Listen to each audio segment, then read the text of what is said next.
Adi bir yazışmadır da, bu xəyanətdir ki, əslində söhbət yazışmaqdan getmir. Söhbət sizin diqqətinizin, emosional bağlılığınızın hansı istiqamətə yönəlməsidir. Mənəviyyata bağlı olan bir problemdir ki, insan özünə bunu icazə verir, yoxsa yox.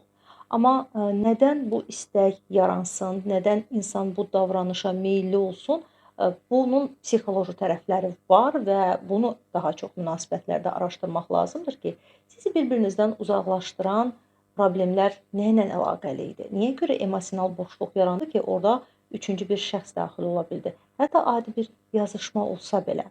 Yəni cütlüklər arasında çox vaxt hansısa bir gizli sirlər olarsa, onların birgə məşğuliyyəti deyil, ayrı-ayrı maraqları daha çox olarsa, onlar problemi həll edə bilmədikdən bir başqa insanları problemin həllinə cəlb etmək istəyərlərsə, öz sevdiyi insana deyə bilmədikləri sözü bir başqa birisinə deməyə başlayarlarsa, bu artıq ilk qığılcımlardır. Və əgər hətta siz kiminlə yazışırsınızsa, artıq sizin diqqətiniz həmin o insana yönəlirsə və yavaş-yavaş tədricən onu öz sevdiyiniz insanla müqayisə etməyə başlayacaqsınızsa, bu artıq xəyanətin ilk addımıdır. Çünki siz başlayırsınız müqayisə etməyə.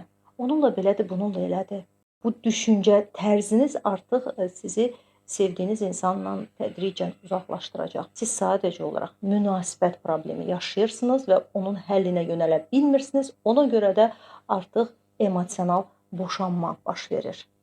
Niyə görə son vaxtlar bu dərəcədə boşanmaların sayı çoxalıb? Ona görə ki, insanlar münasibətləri doğru bir formada həll edə bilmirlər. Müxtəlif kənardan o qədər fikirlər öyrənirlər ki, sosial şəbəkələrdə oxuyurlar, müxtəlif blogerlərin dediyi sözləri, kişi belə olmalıdır, qadın belə olmalıdır kimi düşüncələri beyinlərinə salırlar, başlayırlar öz sevdiyi insanı müzakirə etməyə, müqayisə etməyə və ona görə də aralarında yaranmış kiçik bir anlaşılmazlıq həll olunmamış qalır.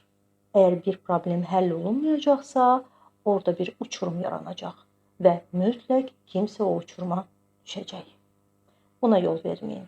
Əgər hal-hazırda münasibətlərinizdə gərginlik varsa, boşanmadan öncə hər hansı bir yanlış addım atmazdan öncə yaxşı olar ki, cütlük seanslarına yazılasınız. İlkin diaqnostik müayinə zamanı siz münasibətlərinizdə yaranmış problemin sırf psixoloji səbəblərini araşdıracaqsınız. Məhz ondan sonra hər ikiniz əgər münasibətlərə dəyər verirsinizsə, nəsə dəyişəcək.